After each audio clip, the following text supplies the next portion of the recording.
Remembering the dream, the nation reflecting on Dr. Martin Luther King's legacy as we mark 50 years since the civil rights leader was assassinated. Martin Luther King Jr. was killed tonight in Memphis, Tennessee.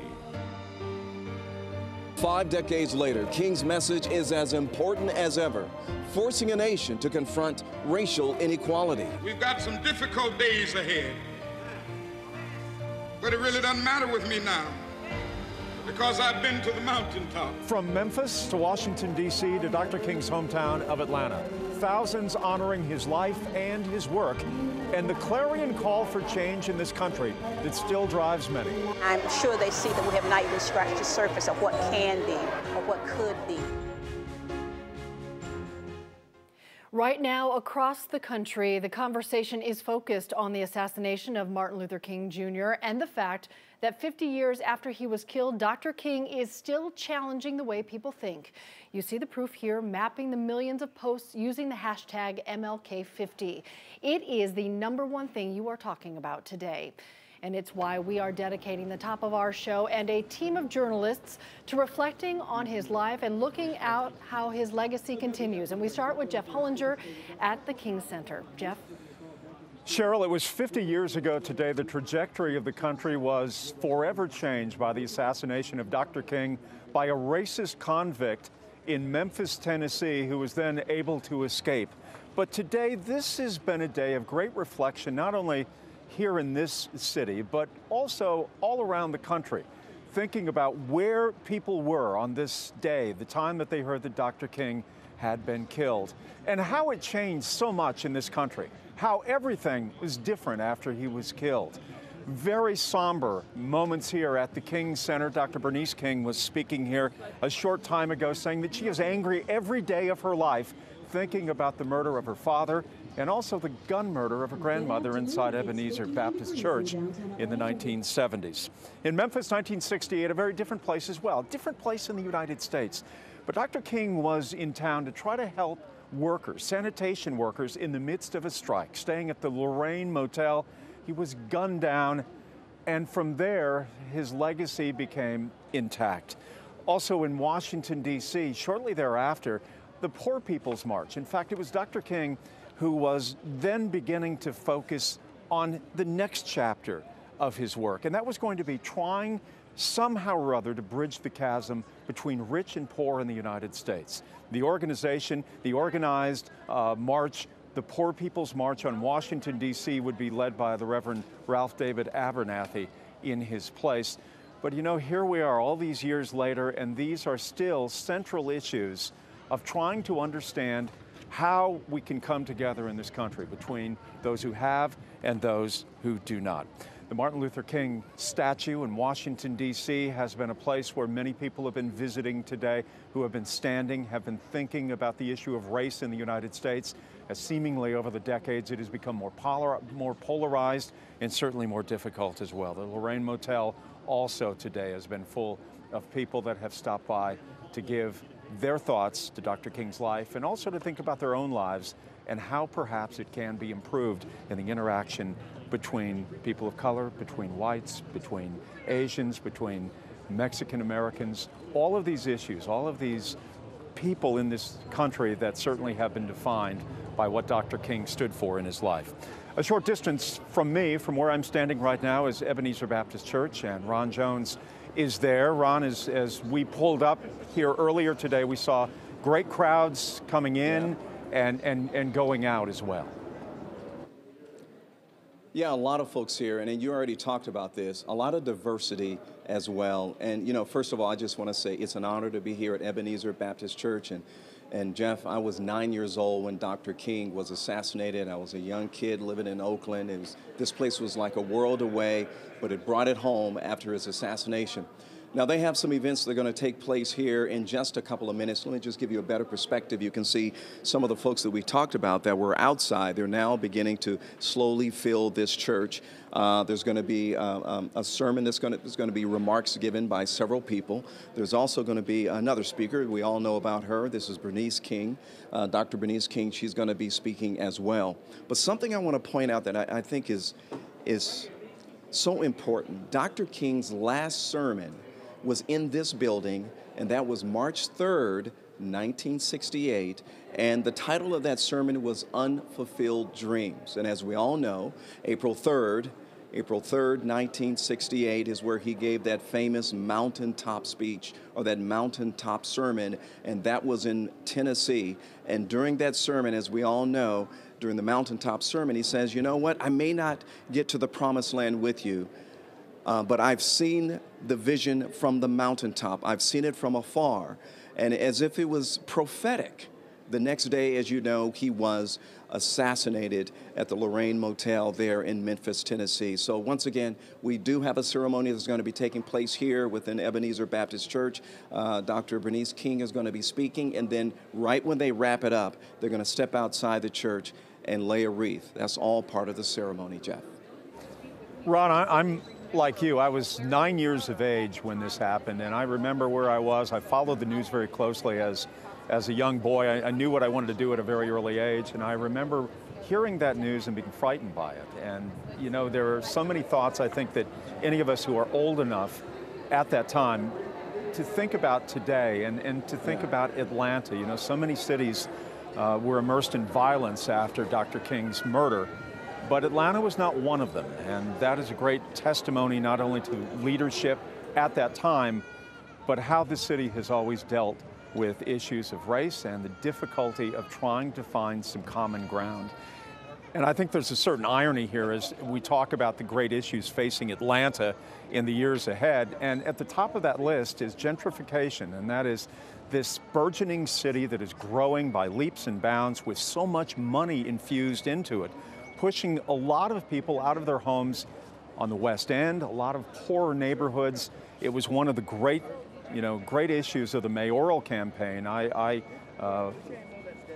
was one of the hosts of one of the debates, and it was a subject that all of the mayoral candidates were passionate about.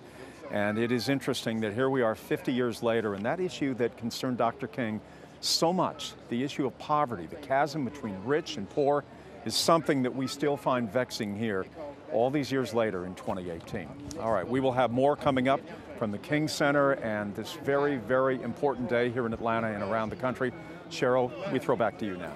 Jeff, you were talking about that economic equality and inequality in our city, in our country, and it was interesting when Dr. Bernice King was talking today. She was saying, I love to hear people remember my father's quotes, but I don't want them just to say the quotes. I want them to do. I want them to act and continue to fight for the things that he was talking about in those quotes that are so famous to this day.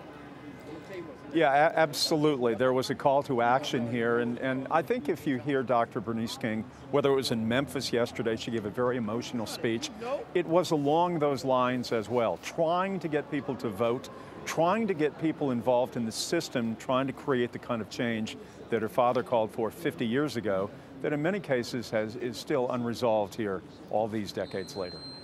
Jeff Hollinger, appreciate it, Jeff. Thank you so much. 50 years later, there's no doubt our world has changed and that Dr. King's passion and activism continue to affect us. Our Matt Pearl heard from the voices who are reaping the effects of Dr. King's efforts. Free at last, free at last. Thank God Almighty, we are free at last. Because I've been to the mountaintop.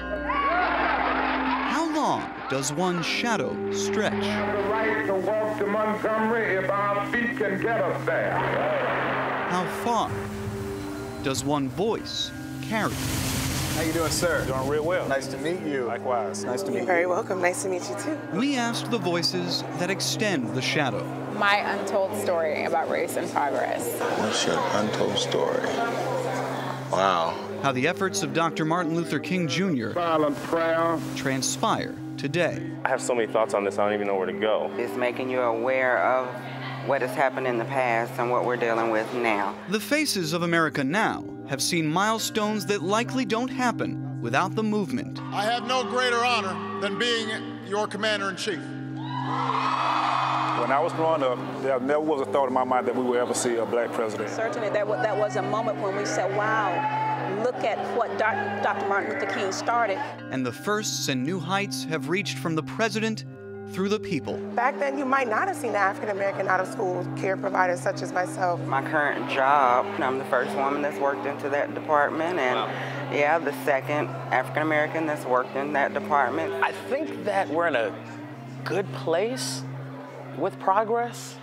However, I think we're dealing with different battles. Mine eyes have seen the glory of Those battles of inequality of opportunity will seem similar to the fights of Dr. King's final months. Something a little bit more shadowy and a little bit more systematic. When it comes to hiring, when it comes to, wages, the biggest challenges are the subtle signs of racism. Subtle, systematic, but sometimes not. The shootings, the bombings, the threats.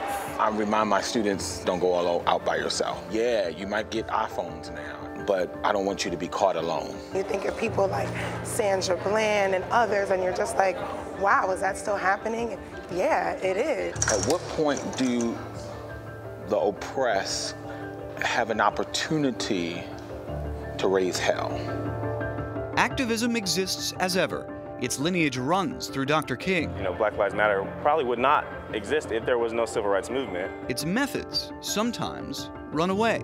They're very different, We're not the well-dressed protester anymore. We've gone a different direction than what we had in the 60s. We heard that same sentiment and concern from Dr. King's daughter. I think we're in a little bit of disarray. The first and foremost thing is we've got to find a way to collaborate better. In his early days as a leader, Dr. King and his generation occasionally clashed with the generations before, looking to push for more rather than appreciate the ground already gained. We found a similar split here between those born in King's immediate shadow and those born far from it. So help me God. Congratulations, Mr. President. So they'll grow up and not even think anything of the concept of a black president. Not even think of it. They just see him as a president. Okay, cool, we had a black president, but that doesn't really mean too much unless there's actual progress. We're taught to believe that we're all equal now, but I don't feel like that's the case. As you get to the age that I am, you've seen things that have happened. You've gone through things, and now you think, wow, this is so much better than what it was. But if you look at it from the eyes of a young person, and I'm sure they see that we have not even scratched the surface of what can be. Each voice is different. Each voice carries its own distance. But the unifying theme in these voices is that we all need to listen, not just to voices as thunderous as Dr. King's, but to those all around us, living in the world King changed. We're all still people, so we need to find a way to commune together. There's no point at which we stop. Where we go is contingent upon where we've been. Mount Pearl joining us now. The real theme I hear from people is so much work left to do. Mm-hmm. Yeah, and it's and you saw that split in the generations where if you were alive during King's era, you know how far things have come in the last 50 years. But for people coming up today, and for plenty who were around back then, there is still such a chasm, still such a gulf to cross. And that was a theme that came up again and again in the people that I talked to. Very, very illuminating conversations throughout. Dr. King had such a focus that on progress, even in his efforts at the time of his assassination, really shifting towards economic inequality, seeing that a lack of opportunity equals oppression, and that is a fight still being fought today. One of the people I spoke with referred to working in inner cities and seeing what Dr. King referred to as the iron foot of oppression still very much existing today, 50 years after his death. All right. Really interesting to hear that perspective from so many people. Yeah, Matt, absolutely. thank you so much. Join us tonight, 7 p.m. here on 11 Alive. We have an hour-long special, Remembering the Dream. It is a powerful hour of television. Our team looking back at Dr. King's life, legacy, the day he was taken, and where we've gone as a nation and a city since his death.